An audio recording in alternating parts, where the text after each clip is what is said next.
ජාතියතුම් Malcolm කාදිනල් Ranjith හිමිපාණන් 2019 අප්‍රේල් 21 වෙනිදා සිදුවෙච්ච පාස්කු ඉරිදින උදෑසන දිව්‍ය පූජාවට සහභාගී වුණේ නැත්තේ එදා එල්ලවෙච්ච ප්‍රහාරය පිළිබඳව කලින් දැන සිටි නිසා බව ප්‍රකාශ කරමින් මේ දවස්වල සමාජ මාධ්‍ය ඔස්සේ තාම සංවිධානාත්මක අසත්‍ය ප්‍රකාශයක් සංසරණය වෙමින් පවතිනවා. උදේ දිව්‍ය පූජාව සාමාන්‍යයෙන් කිසිම අගරදුගුරු හිමිපාණන් කෙනෙක් උන්වහන්සේත් ඊට ඉස්සෙල්ලා හිටපු අගරදුගුරු හිමිවරුත් දේවස්ථානයකට ගිහිල්ලා පැවැත්වුවේ නැහැ. ඒක නෙමෙයි සම්ප්‍රදාය. විටක සමහර පාස්කු දිනවල දේ පූජාවට අගරදුගුරු හිමිපාණන් පැවැත්වුවේ වැලිකඩ බන්ධනාගාරයේ ඉන්න කතෝලික ක්‍රිස්තියානි සදහැවතුන් වෙනුවෙන් ඒ බන්ධනාගාරය ඇතුලේ. ඒක තමයි සාමාන්‍ය චාරිත්‍රය සම්ප්‍රදාය. එතකොට මේ ඉරිදා උන්වහන්සේ උදේ පූජාව පැවැත්වුවේ පෞද්ගලික දිව්‍ය පූජාවක් හැටියට උන්වහන්සේගේ අගරදුගුරු මැදුරේ තියෙන කුඩා දේවස්ථානය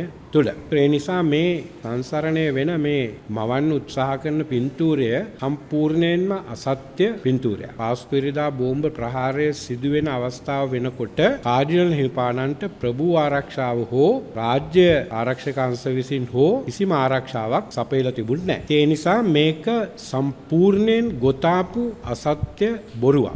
ඒ නිසා මේක අපි ඉතාමත්ම තරයේ ප්‍රතික්ෂේප කරනවා. ඒ වගේම හෙලා දකිනවා. මේ අසත්‍ය ප්‍රචාර ඒ වගේම විවිධාකාරයේ මඩ ගැසීම් මේ සියල්ලම අරමුණ වෙලා තියෙන්නේ පාස්කු ඉරිදා ම්ලේච්ඡ ප්‍රහාරයේ සත්‍යය එළිදරව් කර ගනිමින් සැබෑ අපරාධකරුවන් නීතිය ඉදිරියට ගෙනීම සඳහා සිදු කෙරමින් පවතින විමර්ශනවලට බාධා කරමින් ඒවා කඩාකප්පල් කිරීමේ දුෂ්ට අරමුණින් බව හොඳින්ම පේන්ට තියෙන කාරණයක්. එම නිසා සමාජ මාධ්‍ය ඔස්සේ සංසරණය වෙන කිසිම පදනමකින් තොර මෙවැනි අසත්‍ය ප්‍රකාශයන්ට නොරැවටෙන ලෙස අපි මේ රටේ සබුද්ධිමත් ජනතාවගෙන් ඉතාමත්ම කරුණාවෙන් ඉල්ලා සිටිනවා.